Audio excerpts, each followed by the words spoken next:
All right, so hello everyone. My name is Oren Voskin. I'm the head of product marketing here at Morphisec. And with us, we have Michael Gorelick, our CTO and head of malware research.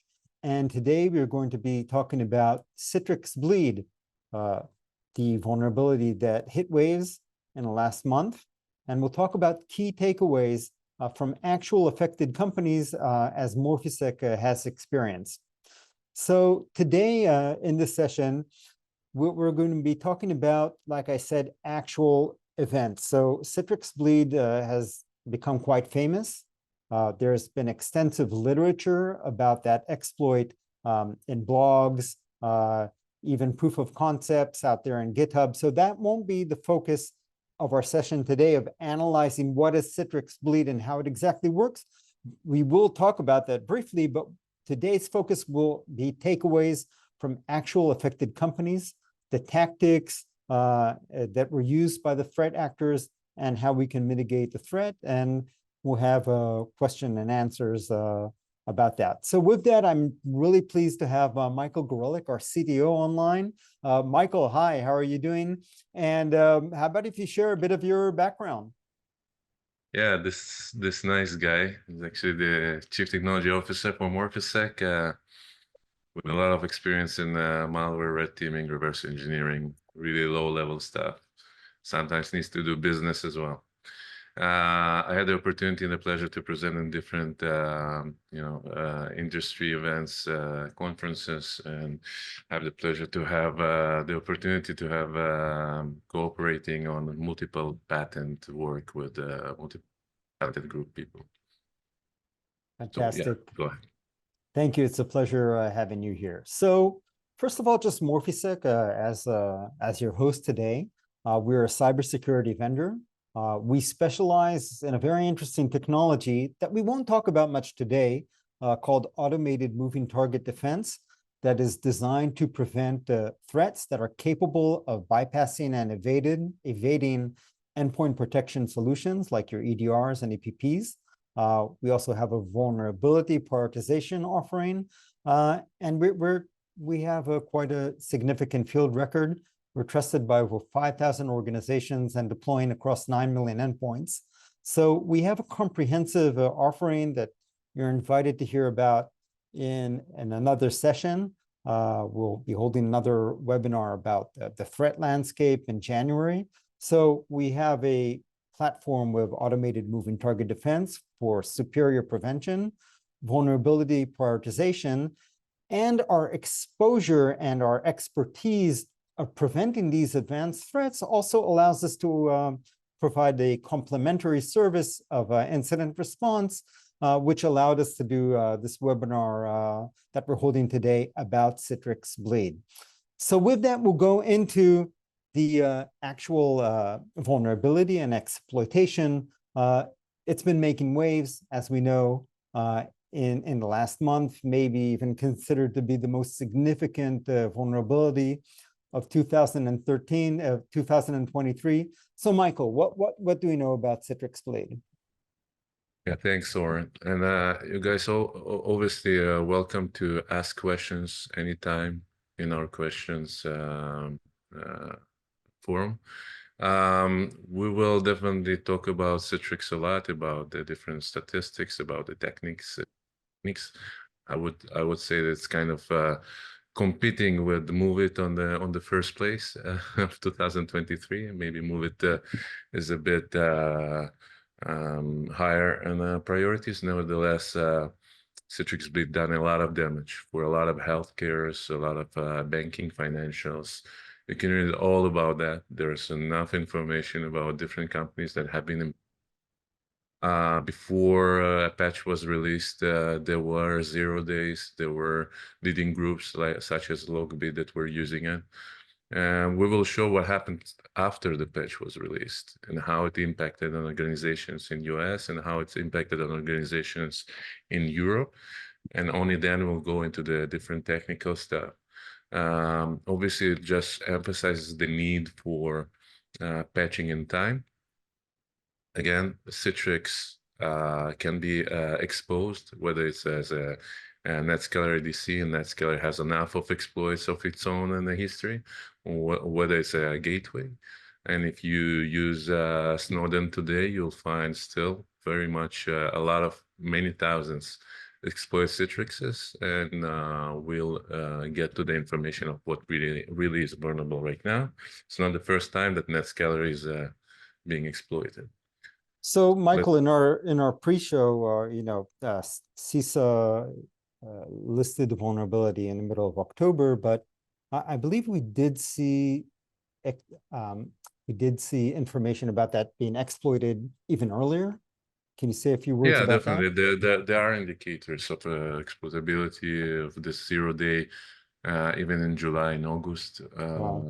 Again, there are different indicators. Obviously, not all the companies expose all the information, but definitely there's enough indicators for this exploitability much earlier on by those leading groups.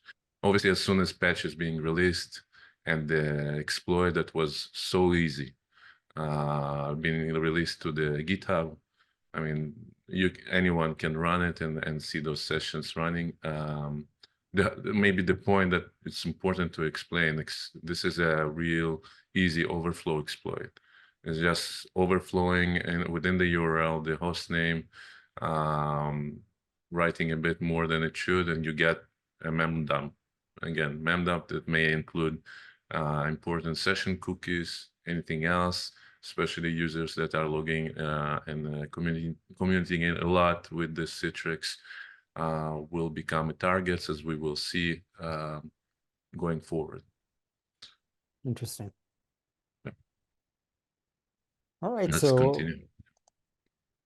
All right, and Morphisec then engaged with a couple or multiple real-life incidents in beginning the middle of November. Would you like to say a few words about that? We'll talk about that in the next slides, and especially showing the different ways of the text. So I'll start talking a bit about this slide, and this is an interesting case. You guys are welcome to access Shadow Server Foundation, similar to Jordan with the statistics and research. I selected here to show what is the current status in US with regard to vulnerable servers. As you can see, starting when the patch appeared, and basically the measurement, the servers, the exposed servers were measured, we saw around 13,000 exposed servers, and we're talking only about US, North America kind of region. Very quickly, it was reduced to around 3,000, 2,000. And right now, for some time already, we are around 700, 600 still exposed servers. And when we're talking about still exposed servers, talking about healthcares and law offices and sometimes the small, dentist clinics. We are obviously working with the federal authorities as well, trying to help them approach those different locations. But it doesn't require a lot of knowledge to try and identify this type of targets right now with all the. And as you can see, and would expect, similar to Log4j, though the first adaptation to kind of to patch happens quite quickly, this line will try and go to the zero, but will for a long time will kind of stay on those hundreds of exposed servers because the posture there is not immediately remediated. So we will continue to see attacks similar to MoveIt actually, and Log4j even today, and we'll leverage those. Yeah, there's always this long tail when it comes to patching vulnerabilities. And in the pre-show, we discussed just how easy it can be to detect organizations that are still exposed. So what's interesting then is the correlation to actual attempts of exploitation. Yeah, and let's start with a bit of North America information and then jump to kind of the rest of the world because it's a bit different. Well, you identify that in North America, the security posture kind of a bit better than the rest of the world, and we'll show that in the next slide. But on this slide, a bit trying to understand what are the different attack waves that we saw during the past number of months, starting from the patching and the reversing. And I'm not talking about the most advanced threat groups. Again, as soon as it was available, it is adopted by advanced criminal groups. And we see those waves in October and starting of November. And where we were called to some of those events were around the midst of November. There was a significant wave in the US of attacks. But even here in the starting of December, the waves of attacks still continued. The exposure still exists. We're talking about around 30 attacks per weekend. Most of the attacks start usually kind of the reconnaissance starts in the middle of the week, and then the penetration itself happens around Thursday, Friday. It repeats itself more or less, and so you would expect that because the response time is a bit slower on the weekdays. But again, most of the CISOs and experts here already know that. Let's continue with seeing the next. The next slide is basically talking a bit about the rest of the world compared to North America. And here it's obvious and it's interesting to see that the major wave of attacks was around the start of November. It's also interesting to see that the difference between the amount of exposed, let's say, amount of attacks on America versus Europe. So I'm talking about 4 times more, and we are talking if we'll see if the amount of exposed servers is also much more significant. So the overall posture is there. Let's say it's weaker in a way. It can be improved. And what is more important and more interesting is to see that this major wave of attacks happened 1 month after the patch was released. So it's actually not a 0 day anymore. And many of those were successful. It just indicates, hey, you have maximum 1 month to patch your system, but even 1 month is too much because as you saw in Log4j, it was a similar event. Yes, the exploit started immediately, but the bigger waves were within that region of a month. And it's exactly what you see here with CitrixBleed. So it is very interesting to see that correlation between Europe and rest of the world. At least this might indicate that in the US there are better vulnerability remediation practices. That might be. I don't know if we have a chance for a question, but there was a question specifically about healthcare. Where in healthcare have we seen that this vulnerability has existed? Are there specific regions in healthcare that we've noticed? So obviously we have a lot of visibility to US and the advisory also were released by the healthcare organization here in US as well. There was a significant impact on many healthcare organizations, especially hospitals. We're not only talking about some pharmas, we are talking about significant impact. Hospitals were outside business. We are talking about significant impact, not only on healthcare, but on credit credit unions and credit information companies as well. And I have to say that they are still, validated, still exposed healthcare today. They all kind of use the Citrix VPN access remotely, providing you this desktops, virtual desktops. This is the small kind of console dashboard that is just exposed, and it's enough. It's enough. Got it. All right. So let's dive into, we talked about the statistics and the trends, but let's dive into what happens post-exploitation. Yeah. And I think this is a kind of a nice pre-course to the attack technique itself. It's one of our investigations in which we try to find out the reconnaissance of IP that was related to the organization. We found nice virus total graphs. This one specifically attributed was basically done by some of the gray noise researchers exposed to public, but there are others as well. And what is interesting and clear to see that there are obviously IPs that are responsible for the reconnaissance, for the scanning of vulnerable Citrixes. There are IPs that are responsible for penetration and exploitations, and we'll see that very clearly in the next slides. And there are IPs that are responsible for the exfiltrations and again, the C2s and FTP servers, etc. We'll talk about that as well.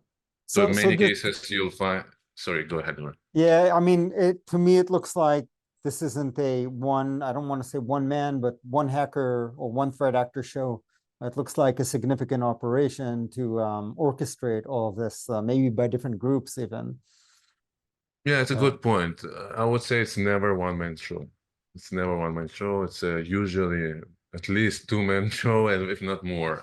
In many cases, it's in most cases it's a group within that actually even some of them are working in parallel, even during the lateral movement, to again because they have a limited time to succeed before they're blocked, like in our case. So they're trying to do its fastest, and even with the slow response time, there's still a risk. There are very advanced CDR solutions and MDRs and incident response, etc. But even there, you have cooperation between different groups. Some groups do the reconnaissance, the first penetration. Then there are expertise-related groups. Some groups are better in the lateral movement. This is where their expertise are. Some others are better in breaking databases. This is where their expertise are. And this repeats and this improves over time. And you have really a lot of experts on the other side. We should think the same kind of best breed approach, defense in depth. Everyone knows how to do best their territory. So let's continue to the next slides. Sure. Yeah. Okay, so generally, this is one example of a real incident, but those will repeat. So we'll talk about a bit about the takeaways and recommendations. In this specific case, we're talking about again a reconnaissance that happened over time. We'll get into every stage. We'll talk a bit more in details about the different steps of that stage. There's also a blog post for Morphisec that exists. Yeah. You can also read about those different steps. And then we'll kind of summarize that topic. In this attack, there was almost all the cases before they were blocked. We're talking about reconnaissance, penetration, exploitation, as you would expect, internal reconnaissance, finding the next vulnerable servers, lateral movement, accessing to those, usually Vim files or databases, trying to extract and decrypt those information, trying to locate exfiltration point, trying to exfiltrate information.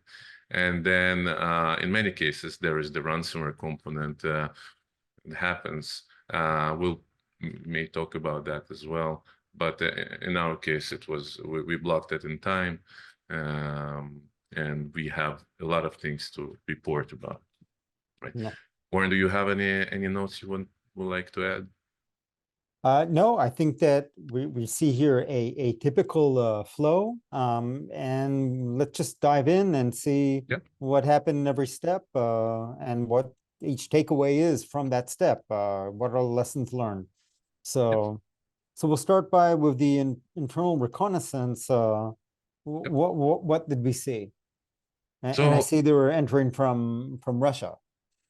Yeah, as you would expect, many organizations don't have the best geofencing, and sometimes again IPs change locations. IPs it's IPs. In this specific case, it's relatively known IP for scanning and brute forcing VPNs, and in this case also scanning for vulnerable Citrixes. And this can be even in some way attributed to specific groups, but we are talking about the starting of reconnaissance around 2 days before the actual penetration attempts. We're talking about a very careful attempts of every 15-20 minutes, not to overflow any kind of threshold detection by the firewall. Be very, very dedicated in finding a specific thing that they wanted to find. I will talk about what they were looking for. But again, one IP specifically dedicated for scanning and exploitation and exploiting those gateways, is kind of accessing and collecting those session IDs, if you may. And then obviously what we find is that in many cases, those IPs are used from, again, a bit less audited countries, kind of that provide room for many criminals, such as Russia or more of East Europe, even China, or even from ISPs that are, again, a bit with lower reputation, whether it's the Alibaba or the DigitalOcean. You'll not find a lot of those happening from the Verizon. Yeah. So it would make sense for me, as minimum to do some geofencing around that. Although I find it curious, you said they were using a known IP address. I mean, why, if you're at that extent of investing your resources, why use that IP? That seems rudimentary to do differently. So it's a relatively kind of known. Not a lot of companies introduce into their even in that case, we're talking about companies that were using some kind of MDR. Even then, the threat intelligence is very complicated. You need to have to work a bit on capabilities of integrating a proper threat intelligence and the proper information from honeypots into your firewall, blocking even aside of the geofencing. So this was not really known, but enough known. If you would use enough of threat intelligence into your firewall, you would be able to identify at least the scanning. Wouldn't necessarily stop the penetration. We'll talk about the penetration that didn't happen from Russia. We'll talk about that.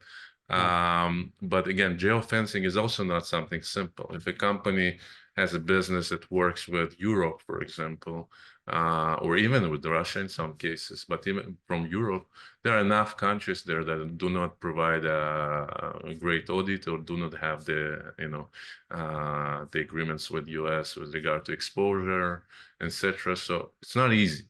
The best, obviously, if you can block everything to US, I mean, it's easier because the authorities can approach and can access the history of different audited organizations, right? So there was a question, if we have time, if not, just let me know if we can defer it. So can the NetScaler actually do the geofencing, or I would assume it requires relying on a perimeter firewall or some other perimeter defense? You do that in a couple of locations. You don't do that usually in the NetScaler. You do it on the firewall.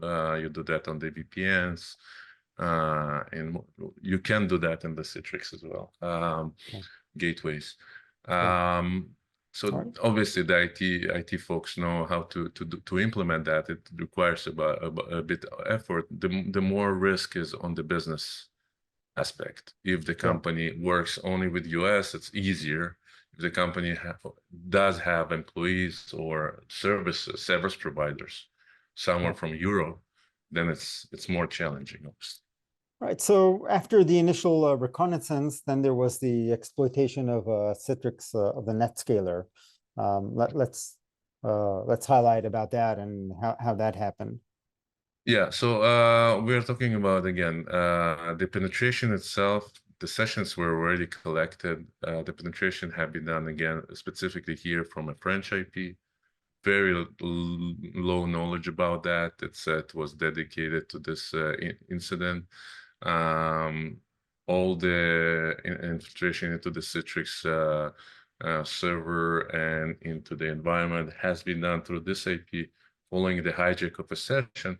The important, interesting things, again, attackers are not just reusing any session. And then you would understand that because in some cases where there is some kind of monitoring of outside work activity, etc., you would like to have someone like a service provider that can access the network anytime, someone that is relatively frequent to hijack their sessions in order to access the network.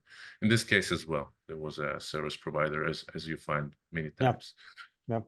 So I mean, and then the recommendation here is to just to monitor that very closely, especially off work hours. You know, multi-factor authentication is never enough. You need to check out, look for anomalous behavior.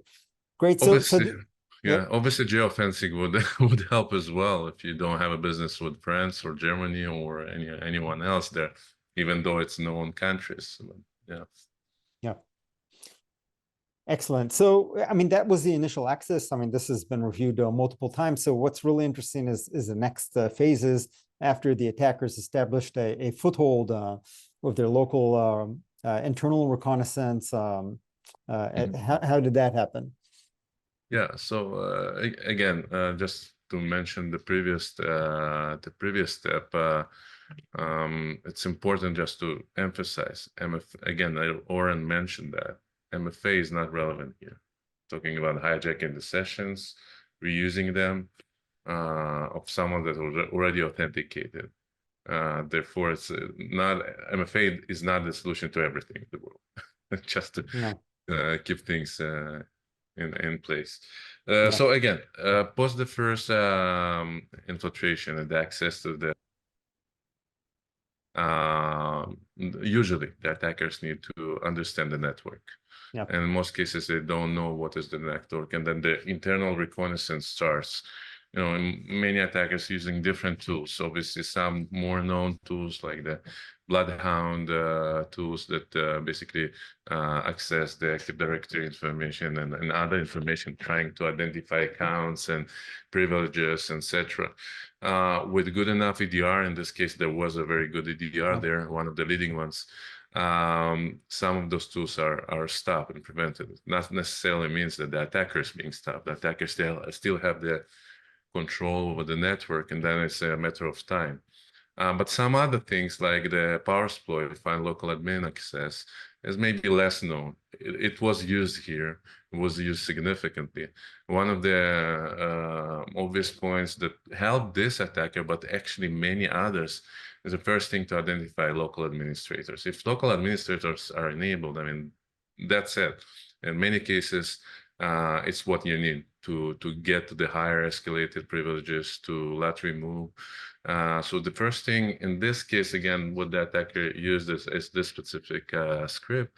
You basically executed to identify additional servers that have a local administrator enabled. In many cases, we find that servers have the same local administrator, the same tokens, the same passwords. It's quite easily having to hijack that session. It's quite easy to let remove them on other servers. In some cases, organizations think that the local administrator is disabled, but it's not. So in this case, again, those exploits have been used. Bloodhound have been attempted to be used. And a regular PowerShell scripts like test WSMAN, which is the WinRM, and the testnet connections, which is TCP kind of reconnaissance of what are the accessible devices. They actually even executed it with a ping just to see what kind of devices can remote code execute some of those commands. Those are known techniques also for the IT to operate. Obviously, the obvious recommendations, having either disabling local administrator, we do understand that it's a tough task. Either you have a good PAM or you really have a good posture, or at least manage it with the password, a local administrator password manager by Microsoft, which allows you kind of to manage those password and access in a good way without avoiding this automatic lateral movement among servers. To minimize those remote executions through lateral movement, whether this is by the testnet connection, this WSMAN, obviously WinRM need to be disabled as much as possible. I know that some ITs use that for different functionalities, but again, not everyone need to be authorized to use it. Not all the machines necessarily need to have that. So the more you can reduce that access, the better. Let's continue with that. Sure. Yeah. We do have several questions here, but I think we'll move them. Yeah, we kind of post time, and probably we will make the webinar longer. Yeah. And whoever wants to stay are welcome, obviously. Yeah. We want to cover all the steps. Yeah. So, after that internal reconnaissance, you said we looked for the local admin, then we started seeing a lateral movement using PowerShell internally. So, Yeah, uh, yeah. So the attackers were using, in this case, most of the lateral movement activities beside a couple of cases of MSTSC, which is kind of the remote desktop connections. Most of them, again, 90% of the lateral movement happened through the PowerShell itself, to the remote PowerShell session. So basically, the new PS session commands and the enter PS session commands. Obviously, the difference is one is creates and you enter this remote PowerShell, and the other one is persistent PowerShell, which you can re-enter, maintain that persistency, and re-enter the same session again and again. yeah. Both commands have been used and looks like more than one person. Additional factor, interesting factor that the attacker used mostly interactive PowerShell, in this case PowerShell IC, probably to evade some of the loggings that you would have naturally by some of the event logs or by some of the security solutions, and without the need to drop those scripts on the disk, basically just copy paste those into the interactive PowerShell and running it as a local administrator or running it as an elevated account, which have been done here as well. Yeah, but we did see some detection, like you said, by the resident EDR, but not all the activity there was blocked. So, Actually, and for lateral movement, we did again. It's one of the two leading EDRs. For lateral movement cases, there wasn't a single right. detection, Mhm. which was surprising and not surprising because again, those kind of commands are used by IT personnel, not necessarily required. They can be used also by some applications. It can be disabled again, as Yeah, one of the recommendations. It can be disabled. It doesn't have to be necessarily enabled for everyone to be used. It can be minimized. You guys can read Microsoft articles. There are all kinds of options. And definitely you should validate that your PowerShell logging exists. It doesn't reach to max capacity. It's not like you suddenly have a PowerShell logging, but you have a log from only the last 2 hours. It's never enough. So you should validate the max capacity of your yeah. yeah. And then we saw uh, they found their first target, which was their VM DB, Yeah. and began Yeah. to attempt exfiltrating information.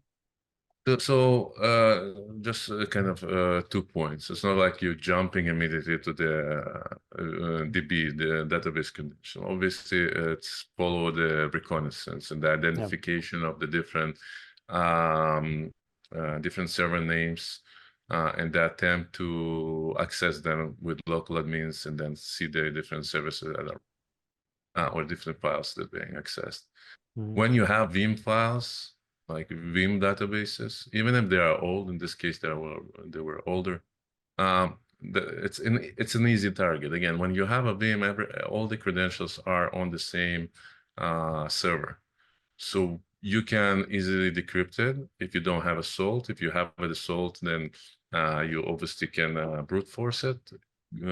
It's not very complex. The security around that is not great.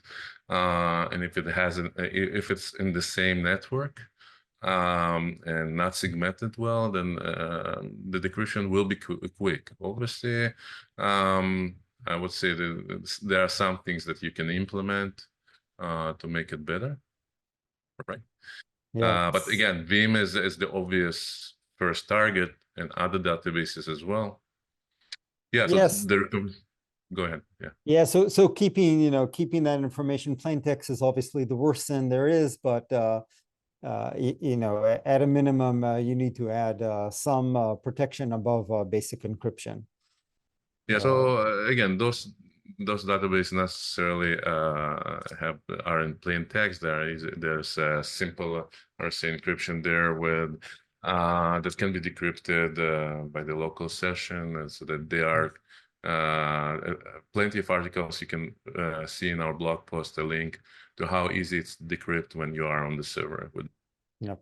Everything is standard. The same commands are being reused every time by the different attackers using commands like invoke SQL command and basically providing the parameters of the Vim file and easier getting those username and credentials and their passwords decrypted quite automatically. Mhm. And usually, again, the attackers will first try to get the usernames of the database and their passwords. And when they decrypted those, they would like to exfiltrate those, obviously, to have already some information.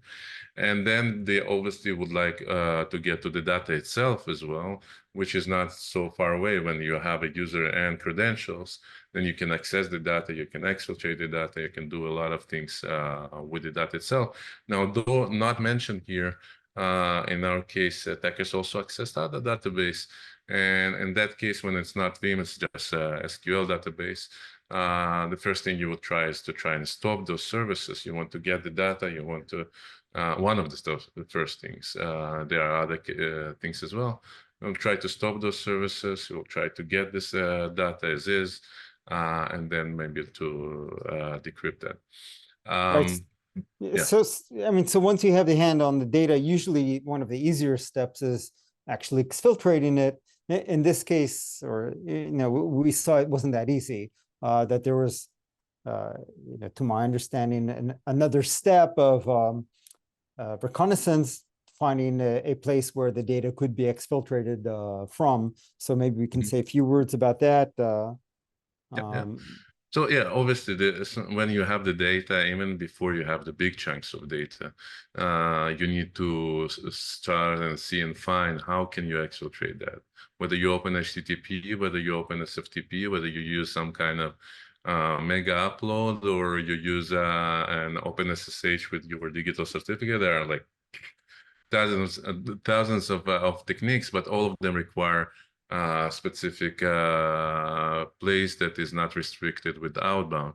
Many organizations are restricting inbound to try and reduce kind of the attack surface for initial kind of penetration. And not a lot are taking into account the outbound itself as a policy, which is critical.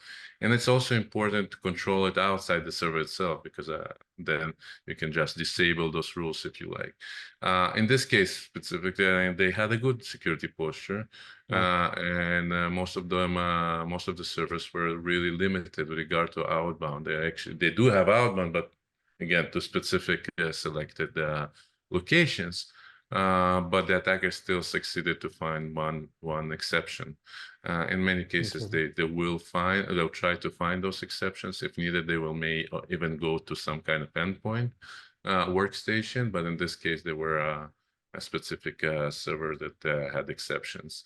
As soon as you find that server, then definitely there's a problem.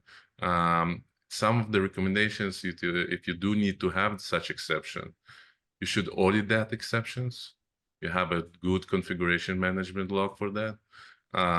It shouldn't be for always, it should be temporary. And in many cases, you would like to have a dedicated credentials for this kind of service, or hold it outside the segment of the network at least. Right. So that there was significant effort to find that place to get data out. And we also saw some interesting techniques in the actual data exfiltration attempt. You know what the interesting way of trying to identify this getting out, what they done is, in some cases, this is what you do. They just created kind of a task schedule, a task that is scheduled and tries to access their external SFTP. And as soon as they have like a signal, boom, access accepted, the connection accepted, they have that report. So it's kind of a task schedule that is being just registered. Anyone with local administrator or the privileged account. So anyone that succeeds, you immediately know. Yeah, so they put in a bit of automation in there. Yeah. So we saw then you know, finally there was an attempt to exfiltrate information via an SFTP server, this time of a German IP address. You know, we saw the usage of different IPs. Yeah, what would be our recommendations at that phase? So a couple of points here. Obviously, the use of OpenSSH itself, which is provided by the latest Microsoft versions. Microsoft, with all the additional security, they also provide more and more exposure to additional tools that can be as well leveraged by the same attackers. And I always like to, when I do some kind of penetration testing or breaking the box, I love to use those new features of Windows 11, Windows 10, Windows Server 2022, or whatever. And this OpenSSH is util by Microsoft. And in those cases, if some of the servers don't have it, they actually drop this OpenSSH by Microsoft to those servers. Obviously, it's harder to identify. It's a Microsoft service that is actually part of the Microsoft. And they've done it even harder because they also dropped their digital certificate to use as part of the SFTP connection with a bit of a forwarding rules. So it's not an immediate identification that you would do. Geo-blocking, again, would definitely reduce the attack surface as you would expect. But again, we are talking about a legit country.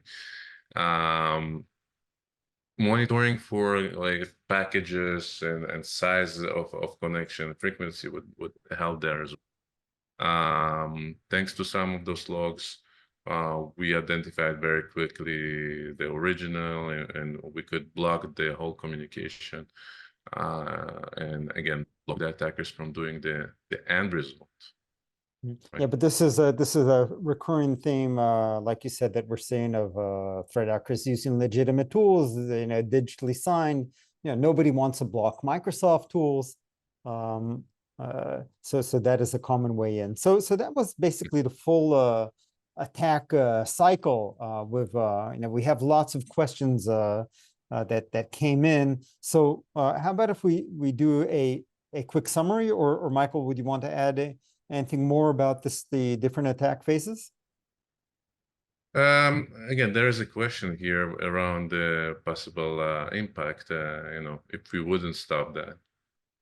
What would be the last step? And I think it's important to understand that exfiltrating information is not the final step. In most of those cases, again, we understand the next step would be, after getting the information, is the encryption of those servers, and then the workstation at the end.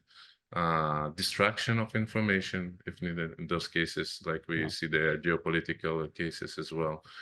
In some cases, there is no decryption whatsoever, and then you find out by chance after some time that you've been attacked. This happens as well. We know of those cases as well. Yeah, and there's some cases of re-entry of a different attackers to the same doors. I mean, and doing a second attack and attempt.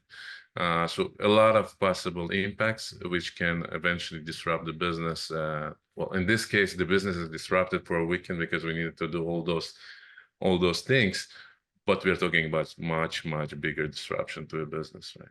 Yeah. So I mean, in these incidents, we did contain them very quickly before those later attack phases entered. But unfortunately, what we are seeing with the exploitation of CitrixBleed by Lockbit and AlphV is, they do succeed in what you described. So as a summary, we reviewed several of the phases that were being used and several key best practices. And we do have a full review about this on Microsoft, on morphisec.com, on our blog, that we can share the link, and you can head off to the site.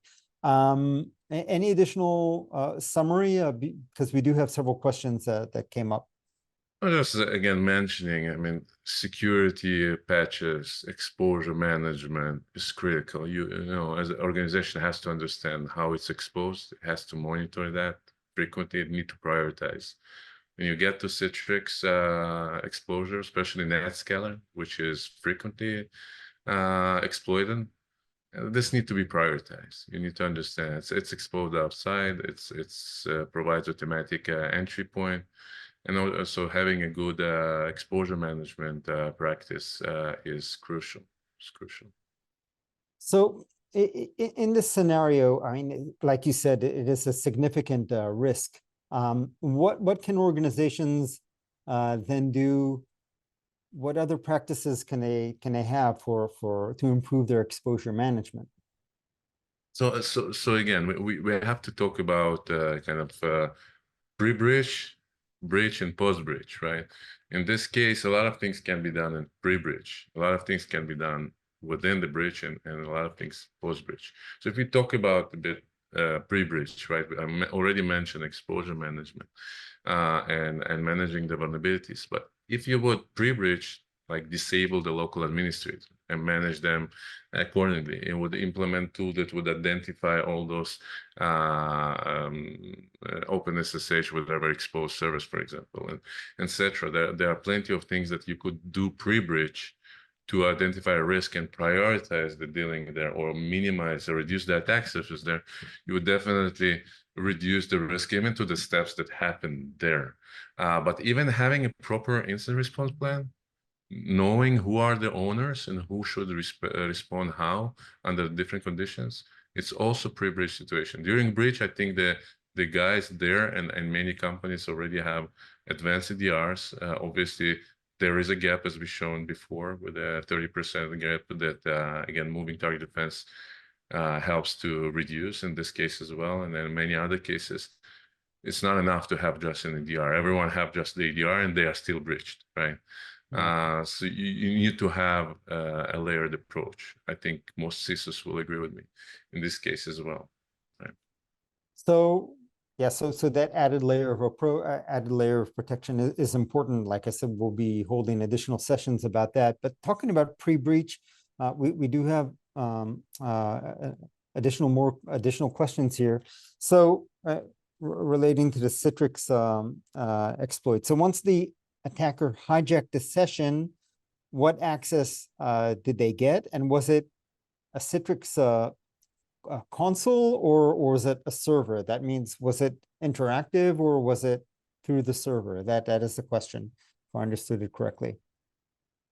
So again, when you hijack the session of a person that has access to both the specific servers or non-persistent VDIs or the VDIs itself, it's not a session to the Citrix gateway or the Citrix itself.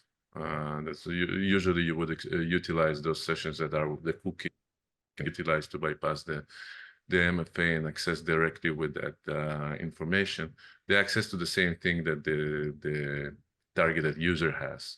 So it could be any user. The same way that I do a recon of credentials, which is a different way to access the same network. Here, you don't need to do a recon. You just sit for 1-2 days, collect those popular sessions that are used a lot outside the hours, inside the hours, and just hijack one of them and just get in. That's it. You don't need any more. Got it. And so this also relates, to that initial access. And I think I know the answer myself. So if geofencing, and it's here used to block the initial access, but will it restrict the actual sessions? And here I think that we demonstrated that the attackers use multiple IP addresses. So it will restrict some initial access, but might restrict the follow-up activity. Would that be correct? So again, what kind of geofencing? And in our case, again, we recommended to maintain at US only. It would definitely solve most cases, if not all the cases here, because again, in US, there are very good practice of auditing those IPs. ISPs are required to share some information with the federal authorities. There is a very quick time in which your IP is blocked. Some attackers utilize obviously AWS. We had a interesting case in Brazil when they are afraid to go to US because then automatically they can be audited and there will be a lot of light on them. So if you cannot stay within the US region, there are still ways for the attackers to get in. I would try and check out the ISPs as well. If I could limit the ISPs access, like Alibaba, maybe DigitalOcean, this kind of ISPs, then you would definitely reduce even more. All right. I see that there were quite a lot of questions during this session. We answered most of them during. Maybe one last more. We talked about the exploitation of hacking tools like Powersploit and Bloodhound, and later stage tools like Cobalt Strike. What can be done against that? We talked about it being used in memory. And evading detection. What can be done against that? Yeah, again, unfortunately, many ITs use some of those tools. So the first thing is to have visibility into those tools, understanding what runs within your environment. This is something that we provide, and some other companies as well, is understanding what your current application assets, and not only what's installed, but what really runs, and whether it's Bloodhound or any other tool. With regard to blocking, yes, you need to have a proper access control. You can block any application with the given tools today. Some of those tools like Bloodhound, like the Powersploit tools are well known and can be blocked. Some tools, PowerShell, WinRM, as I mentioned, technologies, it's more difficult to block, but again, it's possible. You do have a bit limited visibility of operations with regard to IT. So it is a bit of a struggle between the security operations and the IT organization. So a better collaboration between those parties will definitely help into creating the right policy. Wow. So thank you very much, Michael. We're a bit over time. Is there anything else you would want to add or any additional insights we can So share I with the see many more audience? questions that are not answered because we don't have time. But Yeah. I do invite, again, I do invite send all those questions to which email, Oren? Yeah, you can first of all land on our website and at Okay. contact. So just contact at morphisec.com. Just head over to the blog, search Google Morphisec Citrix Bleed, and you'll find that pretty quickly. Like I said, we do have other offerings to prevent these types of attacks. This was not the focus of the session today. We want to provide insights on the tactics used. I hope you found it interesting. I hope that from today until the holidays and the end of the years, we will not have another incident like that. Thank you, everyone, Oh, for. this is something. This is something that you can hope, but Christmas, a lot of things happen. So happy Christmas, happy New Year's, Thank you. let's hope it will be quiet this time. Thank you. Thank you very much. Likewise, thank you, everyone, and goodbye.